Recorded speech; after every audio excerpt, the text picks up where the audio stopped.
Hey guys, Sean here, gonna explain to you how to answer this question correctly.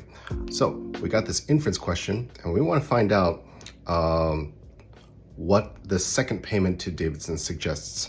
So when we look at this blue sentence, it says Davidson charged Knight for 17.5 hours of work, amounting to just $35 for the logo, which has become one of the most iconic logos in the world. However, in 1983, Knight surprised Davidson by awarding her a diamond ring and a stock options package worth over $1 million. This second payment to Davidson suggests that night. Now, remember, we want to just focus on the evidence in the text.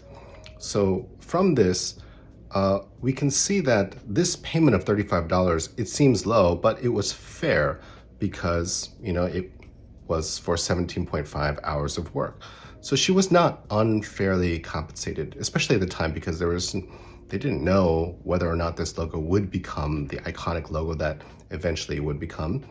So it shows, the second payment shows that Knight appreciated Davidson's work more than $35 that he actually paid her, even though that was a fair payment.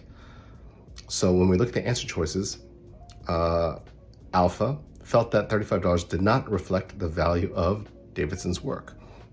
This is good, it's the right answer, but let's look at the other answers anyway.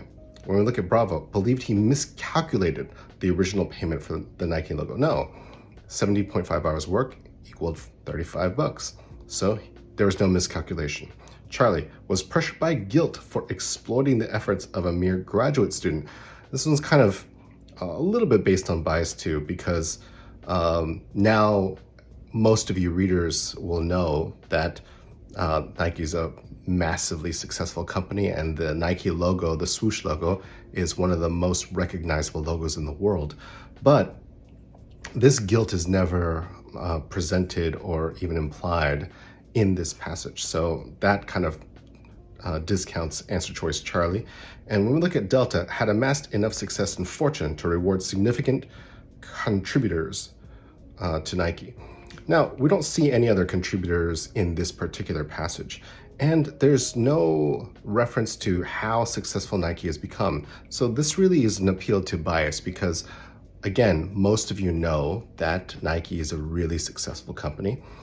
And so we might be tempted to choose this, right? But again, there's no reference to how much Nike is worth or who these other significant contributors are and whether or not these other contributors got other kinds of compensation. So Alpha is the only answer that we can choose. Got it? Good.